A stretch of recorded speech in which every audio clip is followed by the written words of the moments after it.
अस्सलाम वालेकुम क्लास। अॼु असां पढ़ंदासीं partition of Bengal. Partition of Bengal 1905। ठीकु आहे। सभ खां पहिरियां असां जेको पढ़ंदासीं त बंगाल पार्टीशन जा जेको आहे सो काज़िस कहिड़ा हुया। ठीकु।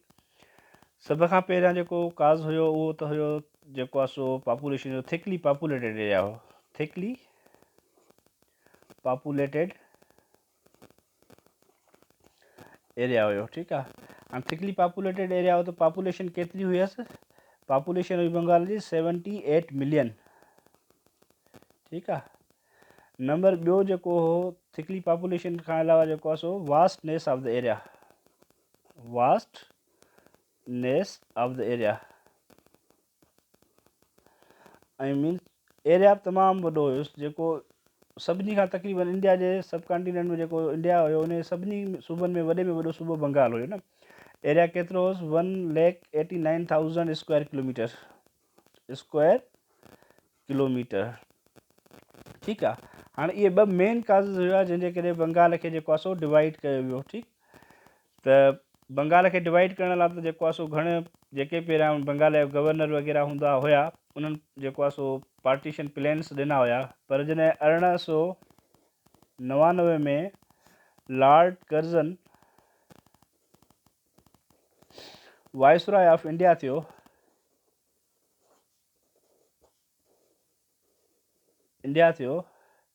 त हिन जेको आहे सो घणो फोकस कयो त जेको आहे सो बंगाल खे पार्टीशन कयो वञे। ठीकु।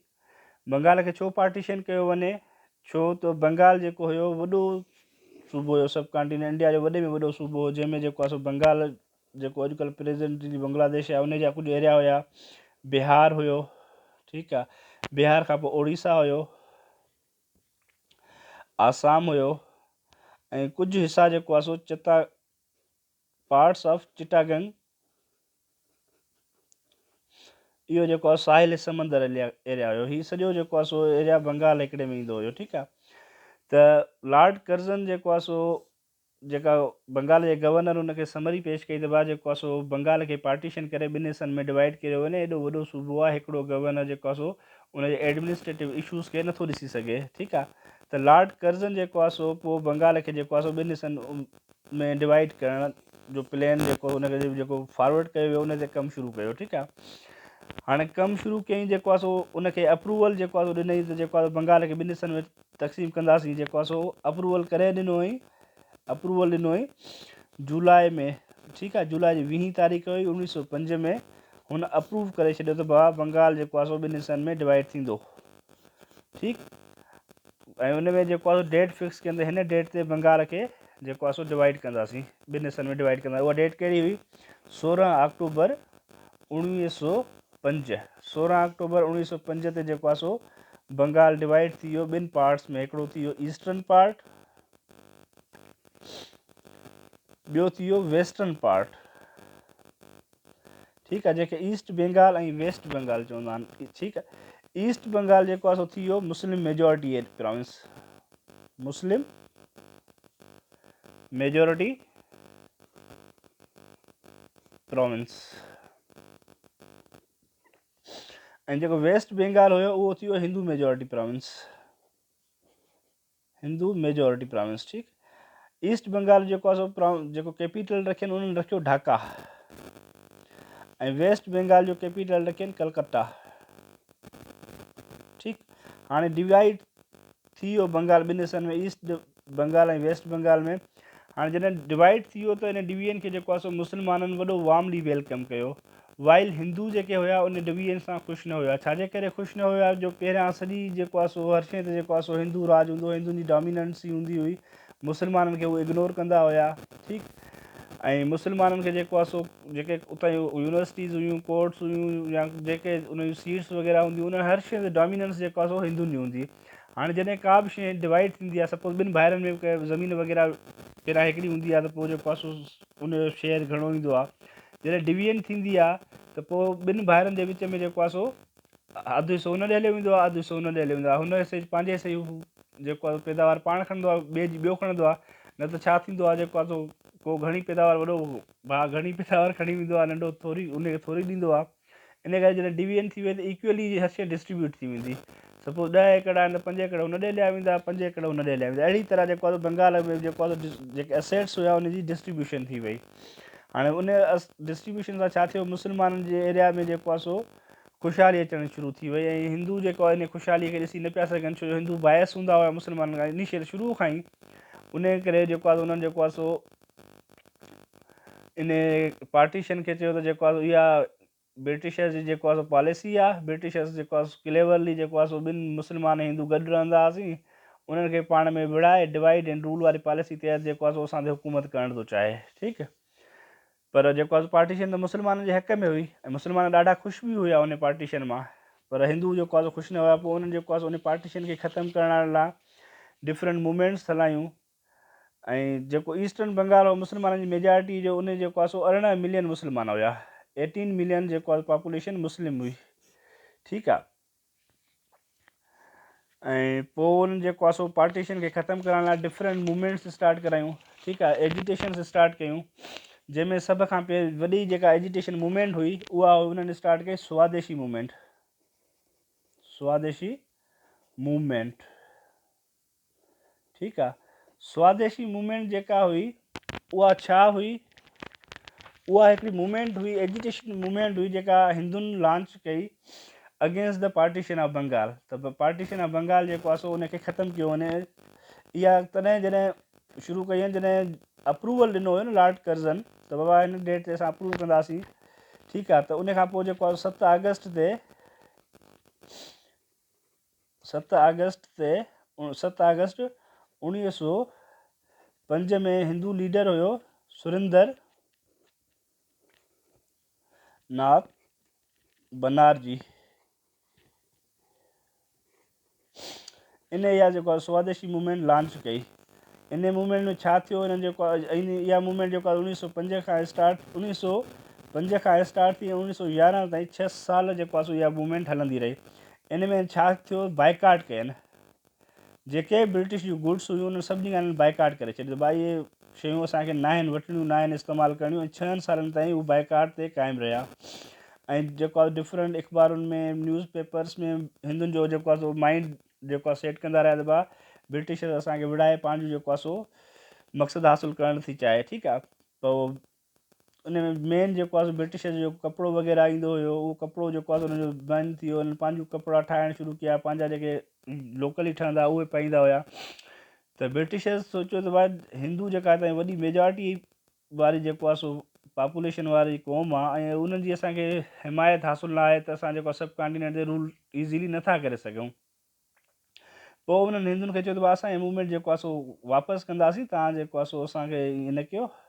पोइ उन्हनि लाइ प्रॉमिस कयो, छो जो 1911 में जेको आहे सो किंग जॉर्ज जो विज़िट जेको आहे सो एक्सपेक्टेड हुयो सब कॉन्टिनेंट में। हुननि चयो किंग जॉर्ज जीअं ईंदो असां हिन पार्टीशन खे रिवर्स कंदासीं, लिहाज़ा तव्हां जेको आहे इहा मूवमेंट बंदि कयो, ठीकु। पोइ हिननि जेको आहे सो उहा मूवमेंट जेको आहे सो बंदि कई। पोइ एज़ इट इज़ ईअं ई थियो जेको आहे जॾहिं हिन जो किंग जॉर्ज 1911 में ईंदो आहे, अची उहो कैंसिलेशन जो ऑडर कंदो आहे। जॾहिं कैंसिलेशन जो ऑडर कंदो आहे त इन कैंसिलेशन सां मुस्लमान जा जेके सेंटीमेंट्स हुया, मुस्लमान जेके हुया ब्रिटिशर्स जी तरफ़ां पहिरियां वेलकम कयो आहिनि, त उहे उनजो जेको आहे सो मोरल जेको आहे सो डाउन थी वियो। उन्हनि चवंदा ब्रिटिशर्स जेको आहे सो असांखे हिंदुनि वांगुरु जेको आहे सो इग्नोर थी करे, असांजे हक़ राइट्स खे जेको आहे इग्नोर था कनि। जेको आहे पार्टीशन में असांखे जेको आहे पंहिंजो शेयर मिलियो, असांजी उते तरक़ी पई थिए, उते यूनिवर्सिटियूं ठही वियूं, उते कोर्ट्स ठही वियूं, उते वकीलनि खे रोज़गार मिली वियो। त उन्हनि जी पार्टीशन कैंसिल करण खां पोइ उन जा सेंटीमेंट्स जेको आहे ब्रिटिशर्स जी तरफ़ खां जेको आहे सो ख़राबु थिया। हुननि जो न भाई ब्रिटिश ऐं हिंदू जेको आहे मिली करे असांखे जेको आहे सो इग्नोर था कनि। ख़ैर पोइ जेको आहे सो 1911 में किंग जॉर्ज 5 आयो। किंग जॉर्ज 5 इहो MCQ ईंदो अथव त पार्टीशन ऑफ बंगाल जेको आहे सो कॾहिं एनलमेंट थी, त एनलमेंट थी जेको आहे सो 1911 में डेट बि ईंदी अथव, उहा आयो 12 डिसंबर 1911, ठीकु आहे। ऐं उहा कंहिं कई कैंसिलेशन जो ऐलान कंहिं कयो, किंग जॉर्ज। किथे कयो हुई, दिल्ली दरबार में, ठीकु आहे, दिल्ली दरबार में। 1911 में पार्टीशन जेको आहे ईस्ट वेस्ट ॿई पार्ट ख़तमु थी विया, वरी साॻियो जेको आहे सो बंगाल जेको आहे सो साॻियो थी वियो। इन सां मुस्लमाननि जा जेको आहे सो सेंटीमेंट्स ख़राबु थिया। जेको मुस्लमान जो लीडर हुयो ईस्ट बंगाल में नवाब सलीमुल्लाह, उन पॉलिटिक्स साइड करे छॾी ऐं जेको आहे सो साइड थी विया त ब्रिटिशर्स हिंदुनि सां मिली करे जेको आहे असांजे राइट्स खे जेको आहे सो इग्नोर था कनि।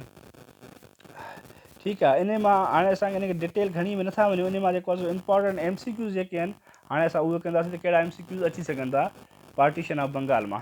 ठीकु आहे, अचो त हाणे असां कुझु MCQs खे ॾिसूं था ऐं उन्हनि MCQ खे तव्हां जेको आहे ॿुधण खां पोइ रिपीट कंदव, लिखंदव ऐं इंशाअल्लाह तव्हांखे ईअं यादि थींदा। ठीकु आहे, हाणे MCQs में थो चए पहिरियों MCQ इहो अची सघे थो त Lord Curzon, van lord Curzon became the viceroy of India. त जेको आहे असां जीअं लेक्चर में पढ़ियोसीं त लॉर्ड कर्ज़न 1899 में इंडिया जो वाइसरॉय आहे ऐं कॾहिं ताईं रहियो, 1899 खां 1905 ताईं रहियो। ठीकु आहे, 1905 में जीअं पार्टीशन जो प्लान ऐलान कई, उन खां पोइ 2 महीननि खां पोइ उन ट्रांसफ़र थी वियो, जेको आहे वापसि उनखे घुरायो वियो। उन जी जाइ ते लॉर्ड मिंटो अची वियो। लॉर्ड कर्ज़न जी जाइ ते केरु आयो? Lord Minto. ठीकु आहे, who announce the partition of Bengal on 16 October 1905।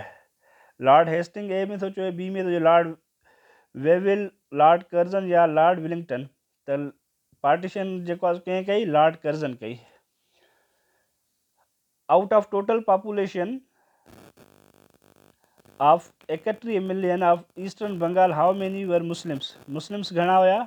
18 million, जीअं असां लेक्चर में थोरी देरि पहिरियां पढ़ियोसीं बि। ठीकु आहे, 18 मिलियन मुस्लिम, जेको बि 18 मिलियन ऑप्शन हुजे तव्हां उनखे टिक कंदव। Name the movement started by Hindus against anti partition of Bengal. जेका बंगाल में पार्टीशन जे ख़िलाफ़ु मूवमेंट स्टार्ट कई वई, उनजो नालो छा हुयो? उनजो नालो स्वदेशी मूवमेंट हो, क्विट इंडिया मूवमेंट हो, या विदेशी मूवमेंट हो, या शुद्धि मूवमेंट हो? उनजो नालो छा हुयो? Swadeshi movement. Swadeshi movement was launched by Hindus against the partition of Bengal. Who left politics after cancellation of partition of Bengal. Nawab Salimullah जॾहिं पार्टीशन कैंसिल थी त पॉलिटिक्स छॾे ॾिनी।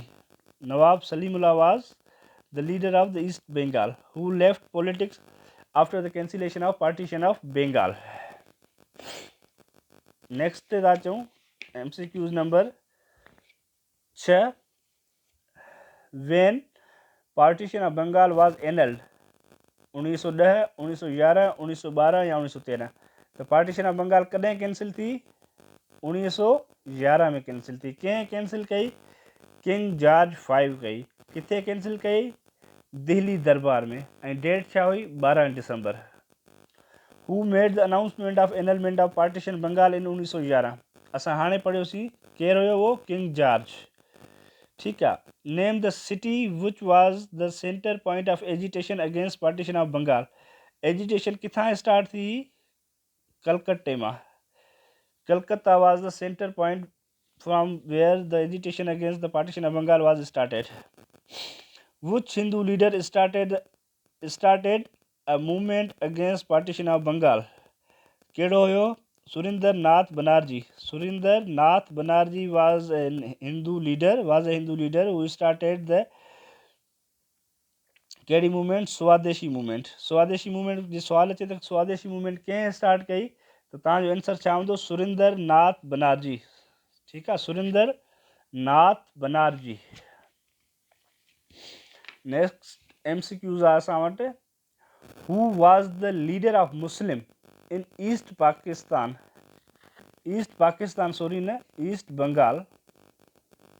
ठीकु आहे, east Bengal at the time of partition.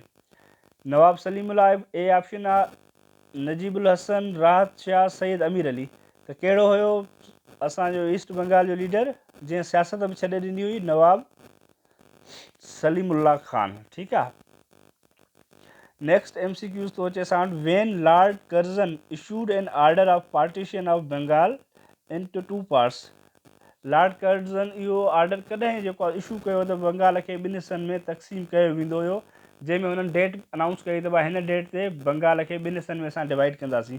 उन खां पोइ जेको आहे सो इहा स्वदेशी मूवमेंट हिंदुनि स्टार्ट करे छॾी।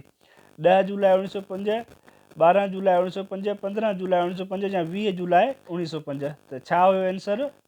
कॾहिं जेको आहे सो इहा कई?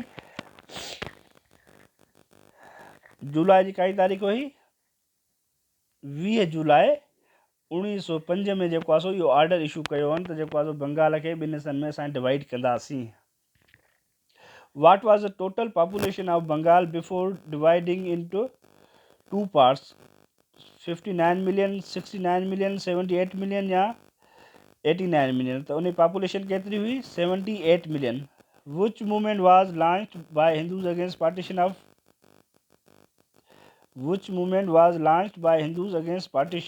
That was बार बार असां discuss Kiya Swadeshi movement. Swadeshi movement was the movement which was launch by Hindus against the partition of Bengal. ऐं स्वदेशी मूवमेंट कंहिं स्टार्ट कई हुई? सुरेंद्र नाथ बनर्जी, हिंदू लीडर हुयो सुरेंद्र नाथ बनर्जी। ठीकु आहे, सुरेंद्र नाथ बनर्जी छा स्टार्ट कई हुई? जेको आहे सो स्वदेशी मूवमेंट कॾहिं स्टार्ट कई हुई? 7 अगस्त 1905 में। ठीकु आहे, अचो नेक्स्ट MCQs। हे उहे MCQs आहिनि जंहिंखे एक्सपेक्टेड आहिनि इम्पॉर्टेंट आहिनि त इहे अची सघनि था। ठीकु आहे, हाणे 14 number MCQs। When Hindus started Swadeshi movement, जेको असां हाणे में थोरी देरि पहिरियां ॿुधोसीं 7 अगस्त 1905।